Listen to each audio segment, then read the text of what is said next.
Hey, today I'm going to show you front kick for karate, and I'm going to show you some drills that you can do to improve your front kick. We're going to be doing back leg front kicks. You can use your front leg for all of these drills, but just for this video, back leg. Front foot is flat on the floor.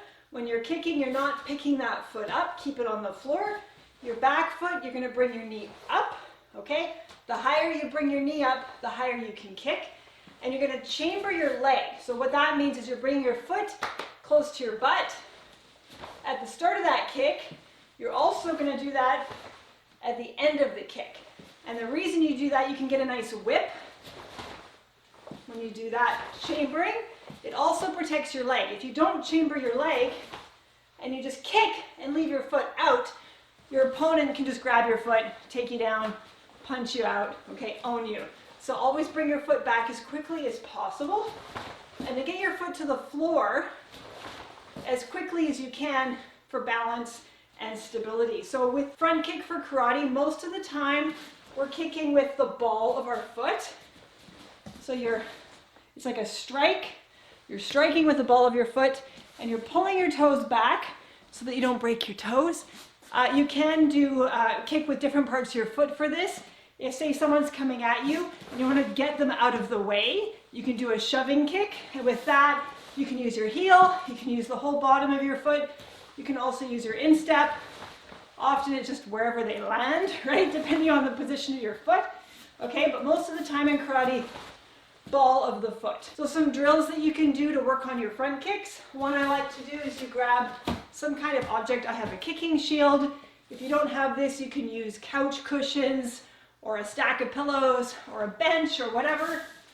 The idea is you're going to kick over this without knocking it over. So you want to get as close as you can with the front foot that's not kicking, and then you practice your kicks over that barrier without knocking it down. If you don't bring your knee up high enough, you're going to kick it over. So maybe don't use a bench, so you might hurt your toes. Okay, so something soft. Okay, so you got to bring your knee up, or you're going to kick it, okay? And then it's really good for helping you chamber that leg. This is good for kids. Sometimes when you teach kids how to do a kick, they do this like Frankenstein's monster type thing. So this is a good way that they can learn how to bring that knee up really high. Okay, next drill, we're going to go down on one knee on the floor. Pick your foot up so you're on the ball of your foot and your toes. What we're going to do is 3 different steps to this drill. Step 1, you're just going to stand up, bring your knee up and balance, and then go back down. You can do 5 to 10 on each side. So this is good for balance, for building up strength in that standing leg. It's good for getting that knee up high, and it's good for chambering your leg. So the next step, same thing, but drive that knee up fast. Okay? Try not to lose your balance. Okay, so that's step 2. Again, do several repetitions on each leg. Third step, you're just going to follow through and finish that kick. Okay, and make sure you chamber your leg at the end, like that. And if you want, then you can get back as fast as you can without hurting your knees. So that could be step 4. Okay, next drill, we're going to go down on the floor. Okay, I like to do this on my elbows. You can do this up on your hands if you want. I find this more comfortable. One leg flat, other one, your knee is bent, foot close to your butt. What you're going to do, 3 steps for this. Step 1, bring your knee up towards your chest. Just turn a little bit here. Okay, and you're going to extend your foot up, pulling back with those toes, getting that foot in the proper position. Hold it, and then bring it back down. Okay, so you can do 5 to 10 on each side. This is really good for building up strength and for working on that foot position. And because you're lying down like this, your leg automatically goes into chamber position.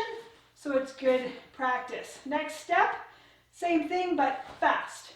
Hold it, and then back down. You don't have to go down to the floor in between. You can stop here, and then back down, okay? And the last one, you're just going to complete the kick like that. So you can go back like that, or just from here. these are great drills for building up strength, working on your balance, getting the proper foot position, getting your knee up high, and reminding yourself to chamber that kick. Also with all of these, I don't think I mentioned it, make sure you're driving forward with your hips. So you're not leaning forward when you're doing a front kick, you're powering through with your hips, kind of thrusting forward. So with all of these drills, push forward, drive forward through your hips.